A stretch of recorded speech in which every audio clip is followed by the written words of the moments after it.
Begin the current Daf, we set the Pesachim Daf Hey. We begin on the bottom of the Dal and base, 6 lines up at the bottom of the Yomim. The Gemara continues the discussion of the previous stuff regarding the Isra breaking the bone in the Korban Pesach, regarding the amount of bus that it has to be on it, and regarding what place it has to be. I should correspond to Kazakh and Chesed to Entam Davachem, which we're joining us today's Daf. Similar to the discussion today's Daf, are a Machlekes Amaron, whether the Isra to break bones of a Korban Pesach applies even when there's no Kazayis of meat at the place of the break. And then 2 questions on Rish Lakish, who heals the Isra would not apply. From 2 different sources, it seems to be that the Issur would apply. The Gemara then asks whether touching a Korban Pesach that left the borders of Yerushalayim, what's called Psul Yaitse, if that makes a person's hands tamei, as with touching Pigla Neisa, that there's a Gezer Rabbanim, that's a Tom on the Yadayim, but the same thing applied to the Psul of Yaitse. The Gemara then gives some details of the Issur removing a Korban Pesach from one group to another, which relates to that Psul of Yaitse, which is a specific halacha regarding the Korban Pesach. Then the Gemara gets into the halachas of a Karbanis in the next mission that went beyond their boundaries, and the parameters of what's called the doorway, what status the doorways have. Some of the important terms of the we're going to have a pigel, which is when someone has a machshav and he's doing the carbon that should be eaten chutzas mani. And tumah sitarm is the tumah that's communicated, is conveyed through a concealed area, if that's considered tumah now. B'nei reason is the concept that by the Korban Pesach, the people of the group, they're very careful and therefore we don't have to be concerned for certain things. Like here Anocha is interesting, we're not talking about here Hilchos Shabbos as we know these concepts from, but rather actually from the Psul of Yaitse is actually that you have to have an Akira enough, you have to pick it up, you actually have to put it down to be chayiv on that Isra. So begin the current Daf. Peidal Mabay 6 number in the bottom of the Yomim, we have in the previous Daf a Brisa that we had quoted a Machlekes which actually took up the whole of the Beis. Rebbe had said that if it has a shiur achila, then there's Isra Shrius Etzem.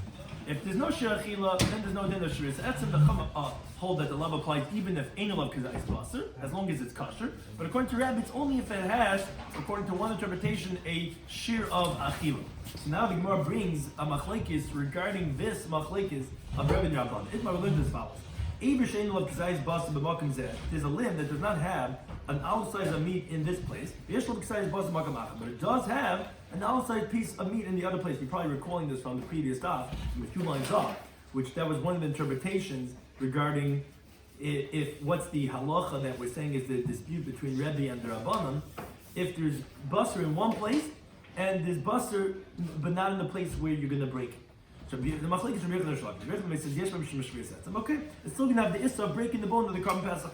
Rabbi Shloimy says it's not going to have a halacha of breaking the bone of the Korban Pesach because you need to have the shiur of achila in the place where it's going to be broken, which Trace explains, it brings from the reading the Rivah, that the machlekes Rabbi Shloimy is in the opinion of Rebbe. We brought in the Brisa so that he holds that you have to have a shiur of achila, then there's going to be issa of breaking the bone, and they're disagreeing in the machlekes Rabbi and Rav Ashi. One was saying that it just has to be k'zayis basar in general. The other one says no, it has to be k'zayis basar b'makom echad.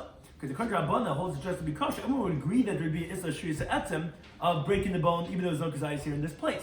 Machlekes is the machlekes Rabbi and Rav Ashi, with the last 2 interpretations of the 8 interpretations of the previous stuff. That's the machlekes Rabbi Yechon and Rish Lakish. Is there issa shrius etzem in the place where you don't have k'zayis basar, even though the k'zayis basar on the rest of the bone, or not? Now the Gemara has 2 questions. Rabbi Yechon has Rish Lakish.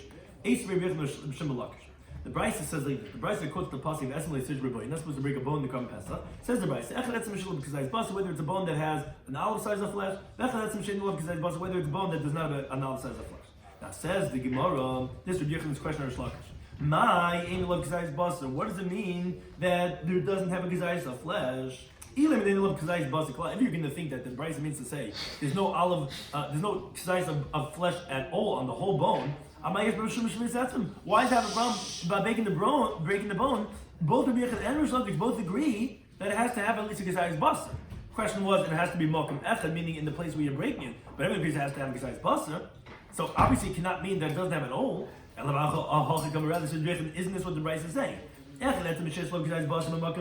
Whether if it's a type of bone that has a gazayis basar in this place where you're breaking it, or even if it does not have a gazayis basar in this place, but has gazayis on flesh on somewhere else on the bone, because here you see that there is an isser of breaking a bone, even though it does not have gazayis here in this place, as long as it's somewhere else. That's like a Yechon, not like Rish Lakish. Rish Lakish held that you're not going to isser shmiz etzem if it does not have gazayis basar in the place where you're breaking the bone. So on that, as you can take that with pei of law, he says Rish Lakish no. This is what the Brisa is saying. The truth is that you need to have a kazayis, what's called achila, in the place where you're breaking it. And this is the Brisa saying that echad etzem she'ein lo kazayis basar, and even if it's talking about a bone that does not have gizayis basar, what the Bryce is saying is like this.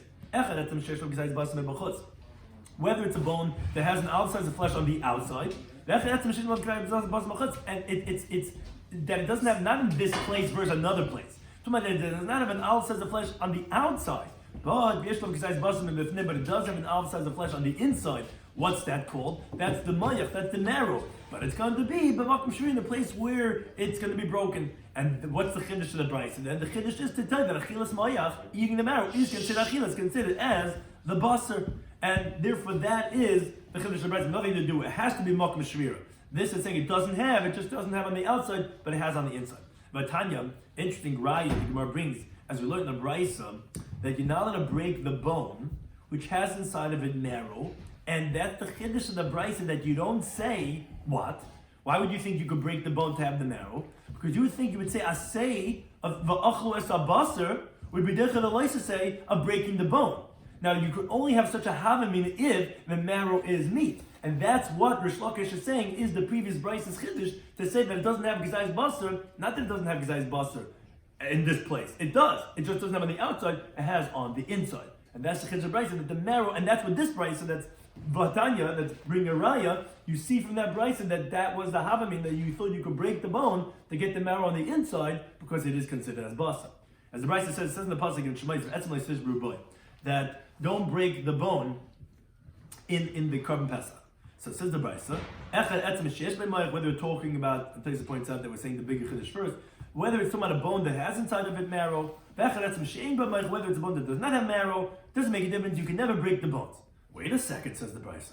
When it says in Shemais, which someone actually asked on the previous year, what do you mean? You have a mitzvah to eat the meat on this night. You're not going to be fulfilling the mitzvah of eating the meat. You can become nicer. Why don't you break the bones to get to the meat, which is inside? And that's the raya. The raya is that you see the marrow is considered basar, as you see that's the Bryce's question. On says the Bryce, no, but basar shall gabe atzah. No, the mitzvah that Torah is telling you to eat the meat this night is talking about the meat on top of the bone. But inside the bone, which is the marrow, then not. Because Rashi says you cannot explain that the mitzvah of eating it also alludes to the marrow. And how can you get it without breaking the bone by using a coal? Because the pasuk is not going to require you to do something that could come to a stumbling block because it might burst and it might crack. So no, it's talking about the meat on top of the bone. Wait a second, no, or maybe not. No, maybe the mitzvah is talking about eating the meat on this night, even the meat inside the bone, and which is the marrow. So then, so how am I going to have the halacha of not breaking a bone if I have to eat the meat inside? Well, that's be'etzem she'ein b'moich. That means a type of bone that doesn't have marrow. But it's a bone that has in it marrow. Maybe you can break it and eat it. And don't wonder how I could say such a thing. The pasuk commandment of eating the basa in this night will be of breaking the bone. Oh, it says the Brisa. Okay, good question. And this is what's supporting the previous interpretation of Rish Lakish, the previous Brisa, that you see that as long as there's marrow inside, that would qualify kazayis basa makom zeh.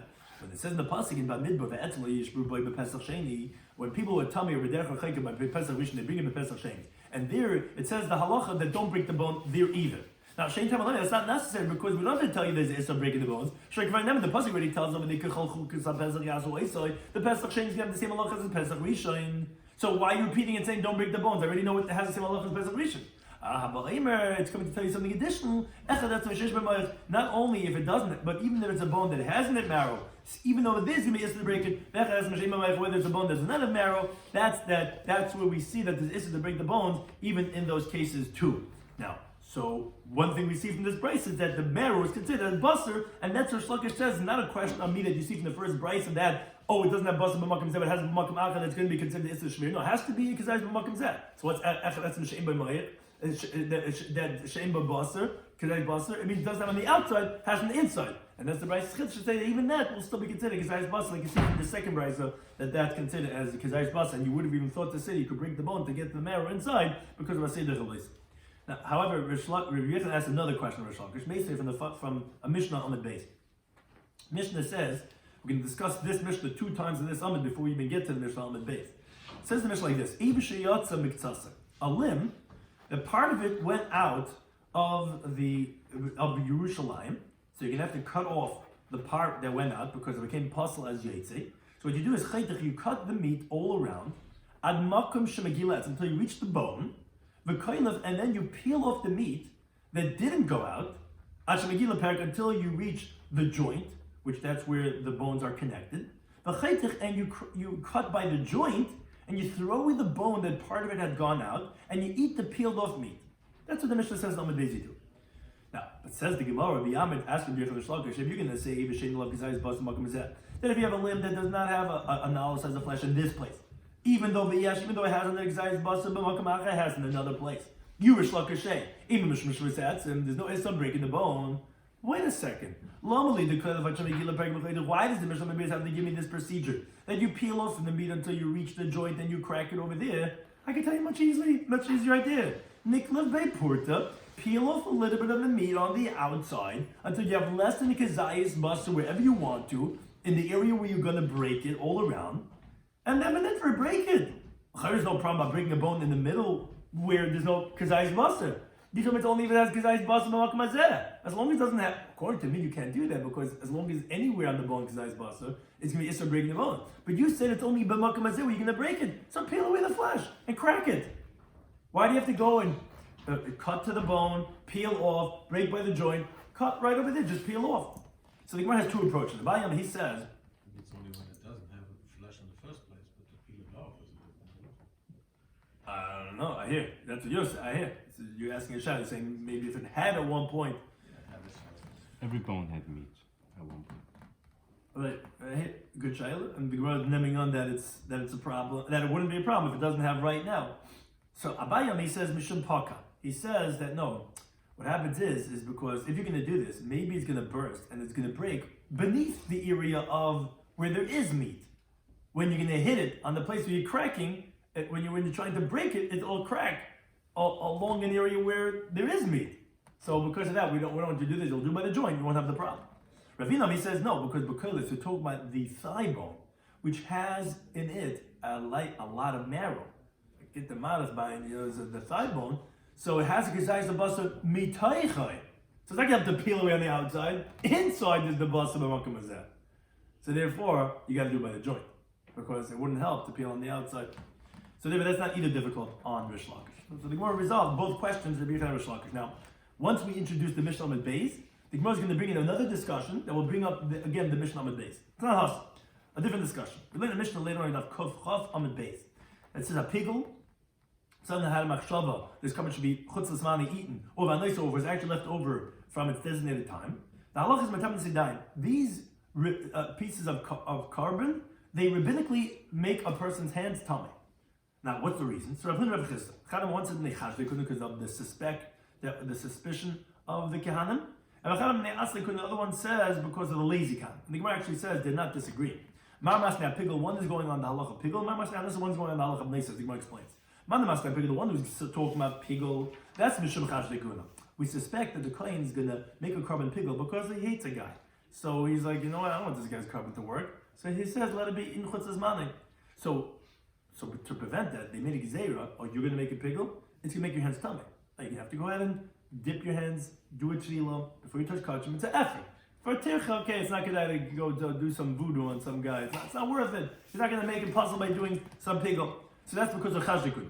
The one who learned it on nicer, that's Mishum Asakun, that's because the lazy kana, who they were lazy and eating the kachim, so they were going to tum on the leftover, so to make it difficult on them, that okay, now you're lazy, now you're bisfol, now you have to go ahead and time your dime, and so on and so forth. So one was saying, the one who said Chashdikun going on pigel, one was saying the reason of lazy was going on nicer. Now, but then additionally, Mar Masni, one of the Amiram, both on pigel and on nicer, he learned that it's kazayis. The shiur that the Rabbanim would geiz from Tabi Yadayim, where the pigel or nicer, is that of an olive. Umaras the Kabei, the other one said it's the shiur of a kabei. As Umar explains why, what's the reason for the machlekes. Man the master kazayis, the one that says kazayis is kisurim, which is the amount that the prohibition of eating it. You're not going to eat pigel, you're not going to eat nicer.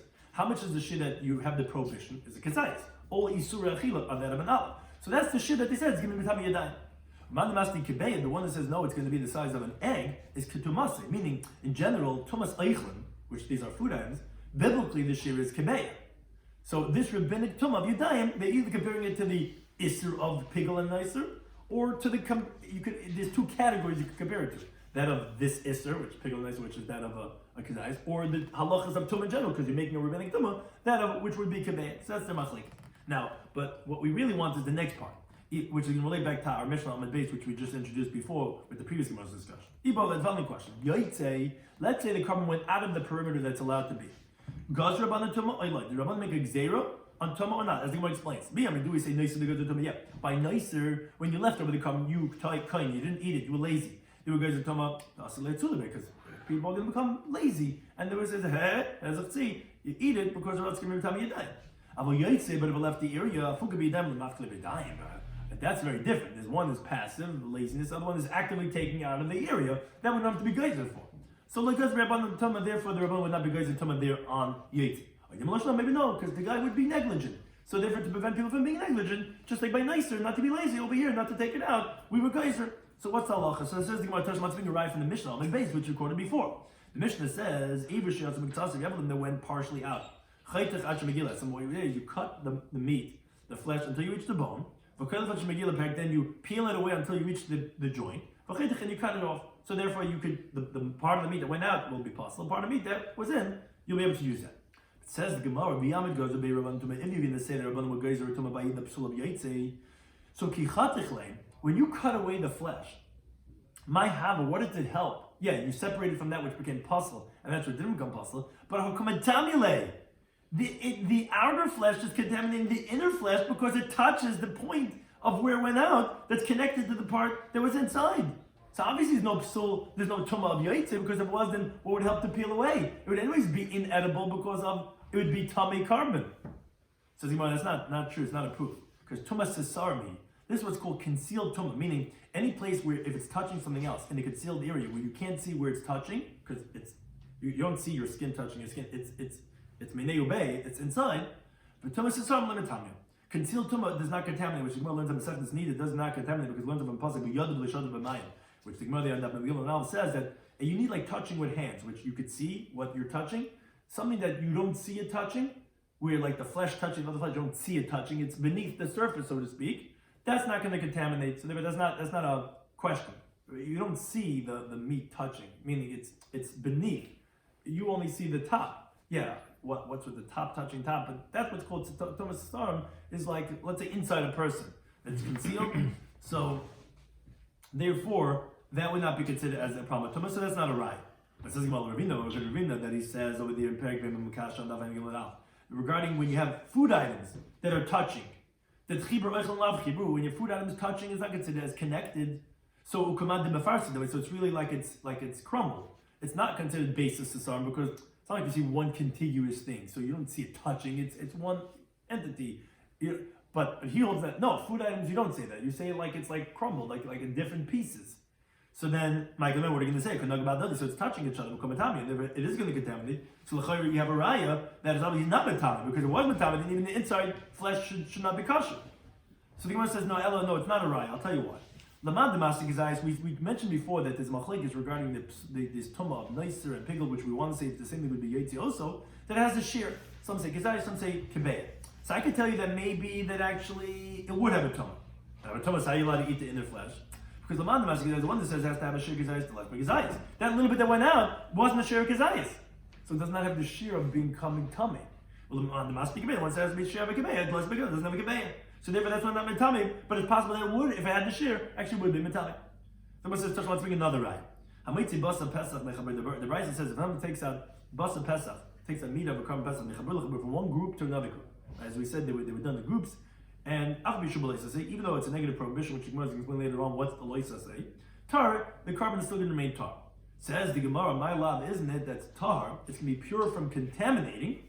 But for us, it's going to be forbidden to eat, like any other quote-unquote yoitze that went out of the mechitza, because the mechitza by Karm Pesach is the place we're eating it in that chabura.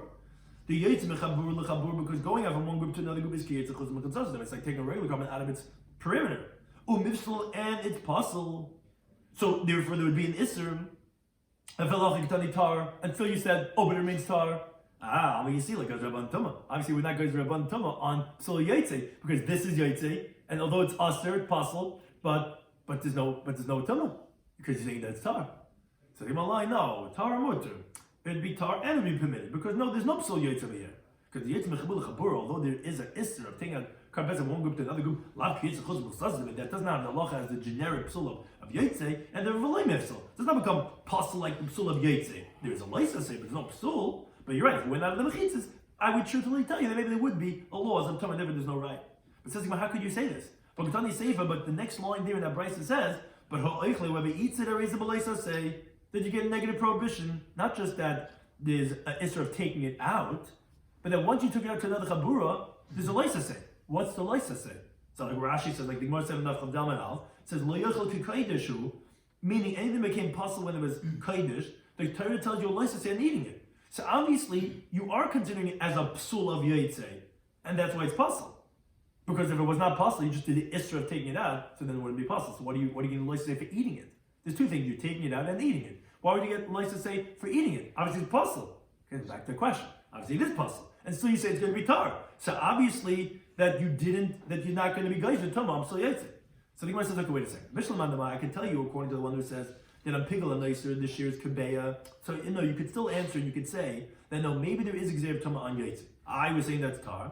I can tell you because the ispe kazayis, the amount of meat that went out had an olive, so you have the isser, but let's make kaveh, but it doesn't have the shir kabeya, so never it's going to be tough. And the because everyone wonder says the shir is kazayis, what are you going to say? From the fact that you're saying whoever eats is going to get a leisa say, obviously as the shir achilu kazayis, and so then why is it not tuma? Obviously because it's not going to tuma yaitse. So the Gemara said no, Ella, you're right. Halfway you're right, meaning you're right. By yaitse and Pesach, regarding the isser of taking out the Karban Pesach out of its area. Now we didn't have a question. You're right. The leg goes up on Tumah. There, the Rabban were not going to Tumah. My time, what's the reason? But the Chabur's reason, the people of the group, they're very careful because since there's many people on one group, so everyone's warning everyone that everyone's making sure that it's done the right way. Everyone's gonna be careful. We don't have to be stringent on them to be good at Tumah, that it shouldn't come that you're gonna take it out of the area. And there we didn't have a question. To the contrary, there we know that it's not gonna have a halacha of Tumah. As you said in that halacha that we quoted before in the brayso, it says it's gonna be tar. But Ella Kikimi Vailan, our question was B'yitzim Kaddish. By regular karbanos, taking it out of its area, what's Allah? They take a let's say you can't bring a riot from the Karban Pesach. Karban Pesach, we know there's not going to be because there's reason. But regular carbon, maybe the guy would be negligent, maybe it would be because of Tamanat, that let it stand, that we don't have a riot. But now think about once we mentioned in passing regarding this psul of Yoitze, we thought that Karban Pesach taking out of Chabura would be a riot to that of regular kachim out of its perimeter, let's say Yerushalayim or the Azara, which ultimately we said is different. But now we go, once we brought that in, we discussed that. Says the Gemara, Maitzi Basa Pesach, we read on the base. Mechabur l'chabur. Just you take a Karban Pesach from one group to another group, which each group is eating their own Karban Pesach, but if you bring it to another group, you say, oh, listen, taste how my wife roasted this Karban Pesach, and you bring another one. Minayin, how do we know that's going to be aser? There's not going to be, it says the pasuk in Shemais, like says in the bais, don't take it out of the house. Minabasa chutza from the flesh outside. Now, I would only know that the basa from the house to another house. How do we know that even if in one house you have one chabura eating in the west wing, another one eating in the east wing, that they're eating two different chaburas of Pesach, and you bring it to the other chabura, how do you know it's going to be the Isser? It says chutza, outside, meaning out of the group that you're eating it. Chutza, meaning it's an extra pasuk. What do you have to say chutza for? To tell you that anywhere out of the area that you're eating it, just by taking it to another chabura. Now, the Gemara qualifies, he says, very interesting halacha. He says, someone that takes out the meat of the Karban Pesach from one group to another group, he's not liable until he actually puts it down in the place of that other chabura. Why? Because it says in the pasuk, we just said loisaitzi. So it says the word haitzah, taking out, like it says by Shabbos, which one lama says malach is haitzah. Ma Shabbos is like by Shabbos. We had a whole discussion of many blatant Shabbos. Until you pick it up and you put it down. Until you pick it up and put it down. Like by Shabbos, we have to have a kirna nacha. Until you don't put it down, you didn't have the gemara malacha. Now Shabbos and ochi chiyuv b'chatois, where it says ba'asaisa. Ba'asaisa, the one Shabbos tells us how the base on the base. Asaisa means you're doing the whole thing, not that you did only part of it. So you have to do the kir and the hanacha. Here also, although here there's no chatas, but it says, as the Gemara is saying, haitzah, it says leisaitzi. So there's the same halacha, like Hilchos Shabbos says the kir and hanacha. Interesting halacha. Now, but Masar Rabbi Bama, he asked what Mishnah says this vacha. Mishnah says, when you say Maisan, they would carry them. What's this talk? As Rashi gives us the background over here. The Param HaNesrafim, which are certain bulls that were brought that, for example, the Param Nesar in Yom Kippur, or the Par Helm Dava, which when the whole Jewish people did a sin, or Par Kol Meshech, when the Melech does an Aveira, the halach is that these karbanos, the dam is brought inside the heichel, and the meat is not sacrificed in the mizbeach like all other karbanos. They're actually burnt. They're burnt out of the machna. Now, says the Mishnah Zvachim, they would carry them b'moitos on poles out of the three machnas. Had to actually go not only one machna, out of all three machnas, which the Gemara in Yoma learns out. Later on, you're telling me that by other parmanas Srafim, you tell me that you take it out of three machnas. Here in Yom Kippurim, you tell me you take it out of only one machna? Because the pasuk says that you take out by Yom Kippurim a mechutz machna, which sounds like only one machna and you burn it. How could it be by older parmanas Srafim, it's three machna, here's only one machna? So the Gemara in Yoma explains, no. Rather, what's coming to tell you is, yeah, they're all out of three machnas that you burn them. But once you leave one machna, it already is metame the begadim of the one who's carrying it out. Because it says vasoifa, so who burns it, yichavas kliyas, they wash his clothing. So obviously, once you leave the azar, which is machna shchina, which is the first machna, it already is metame the begadim that's on him right away. Now, that Mishnah Zohar talks about a case like this. But let's say let's say you have to have at least two people to carry it because there's a front and a back. So let's say guys in the front already left the walls of azar. So they're already out of the area, out of the first machna, which is already metame the begadim. But the later one didn't leave yet. So the first ones, their garments are tummy because they left one machna. The later ones, their garments are not tummy. That's what the Mishnah says in Sefes Zvach. Because they left, they didn't leave, fine. But says the Gemara, but you didn't put it down yet. And here, by taking out the parim hanisrafim, it says a terminology of haitzah. It says v'haitzah sapar. Didn't you tell me when it says haitzah, it has to be hanacha? How are you taking this tumah begadim? Says the Gemara, he asked the question and he answered it. We're being dragged on the ground. Where there is a hanacha the moment you go out.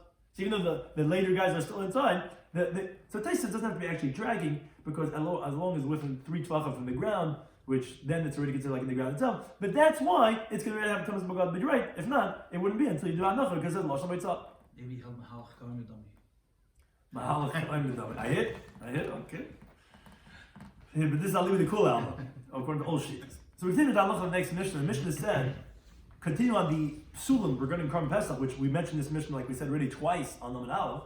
The Mishnah says like this: Eivish says you have a limb that part of it went out of the area, which that's a psul of yoitze. So you cut the flesh until you reach to the bone, and we explained this already on Lamed Aleph. And then you peel away until you reach the joint. And then you cut over there by the joint, so you're not cutting any bones. This is, again, by Karban Pesach, which you can't cut. But by other kashim, which if part of the limb goes out of the area, let's say out of Yerushalayim, so very simply, kaitis, you cut the part that went out. But it's with a hatchet, with some type of an axe, with a cleaver. She'im by mishum shviyas because no problem about breaking bones. I just crack it off there. Now, the Mishnah gets into discussion regarding what's the psul of yaitze, what's the area. So it says the Mishnah like this: Mina egef from. The egef is the place of the doorway, where the door closes in the doorway, which when you close it, it's what gets sealed off. So from the inner part of the thickness of the doorway until where the doorstop is, that's called the egef. So from the egef ulifnim and to the inner part, meaning into the inner part of the city, kilifnim is like the inside, meaning that's where you can eat kashim kalim, and therefore that was not a psul of yaitz. Min egef uluchutz, meaning from the place of where the door closes, where it seals off, to the outer part. That's kiluchot, that's like out of Yerushalayim.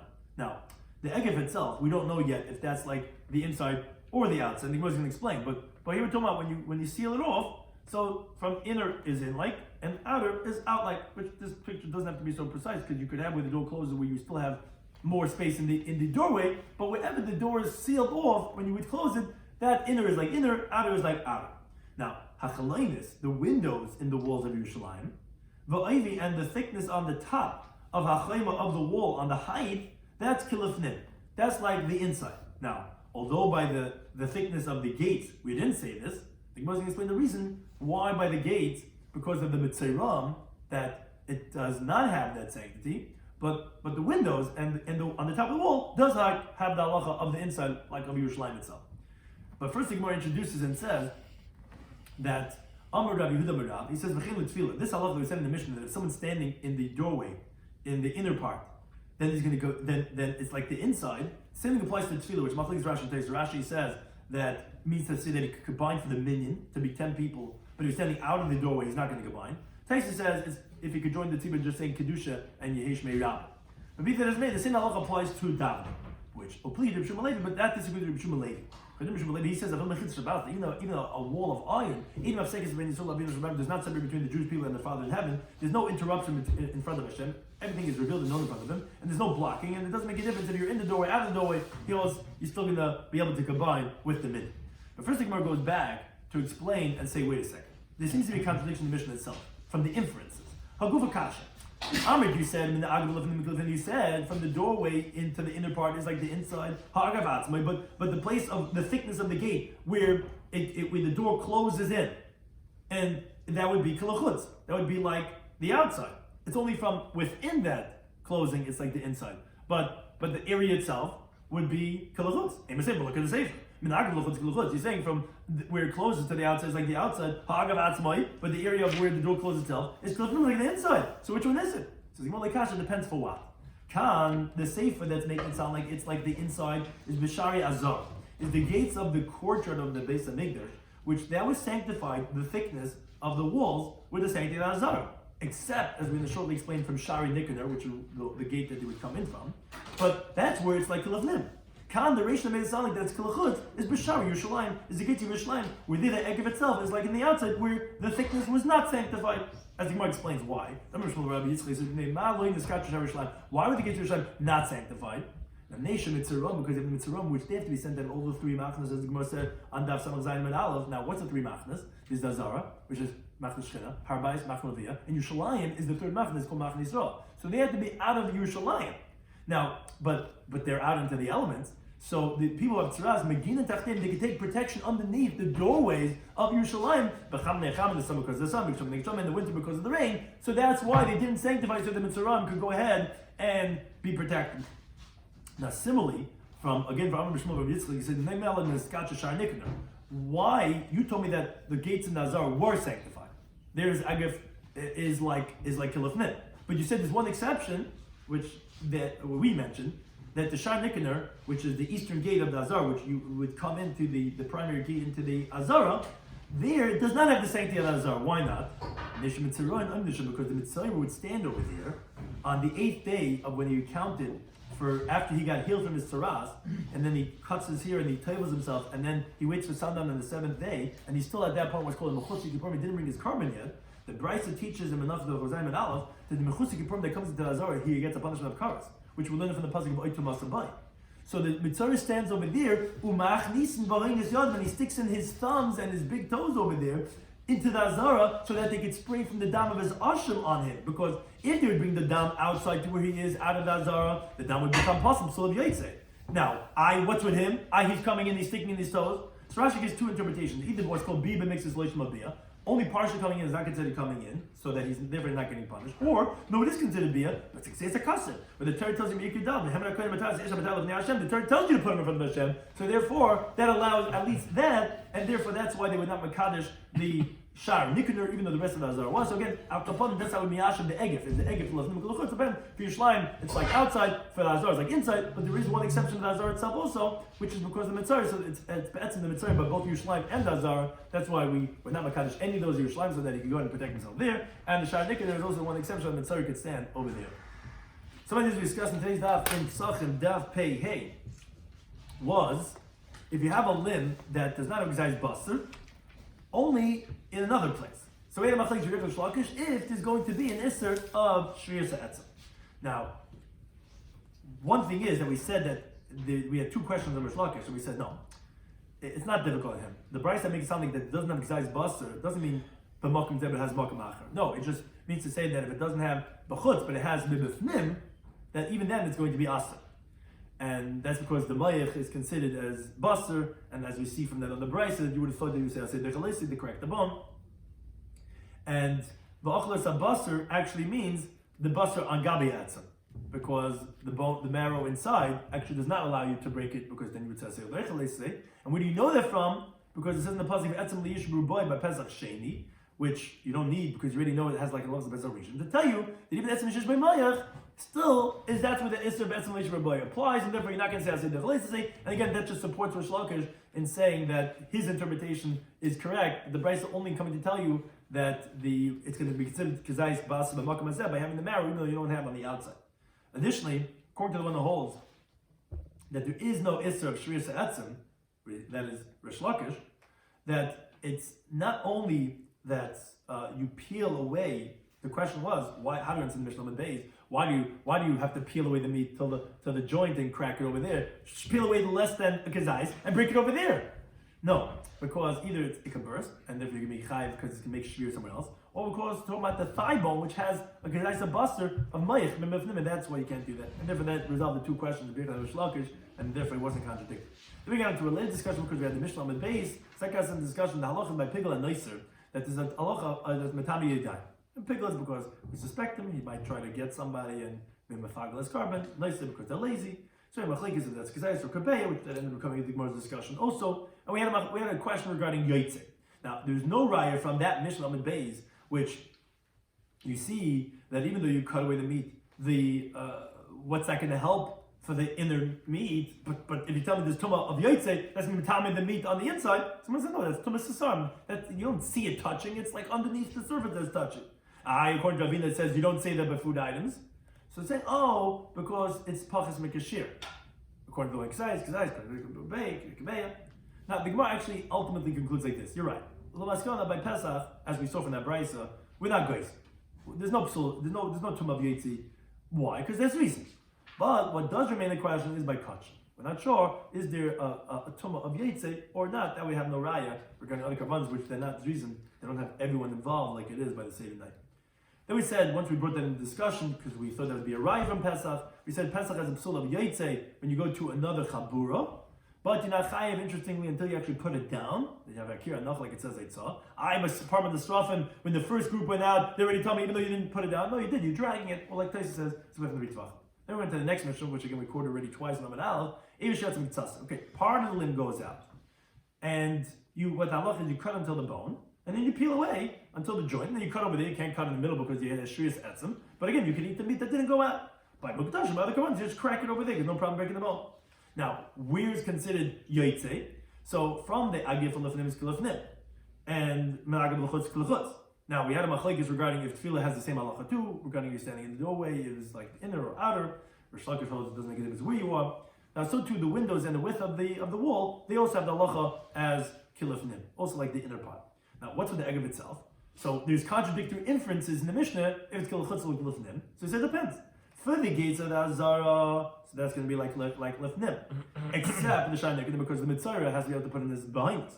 But Yerushalayim is like l'chutz because actually we need the Mitzvah who is out of Yerushalayim, out of Yerushalayim, has to protect himself. So therefore, that's why the Benat Makadosh, the Oivi, the Chemis, the Egif over there, does not have the thing. Thank you to any time for hosting us.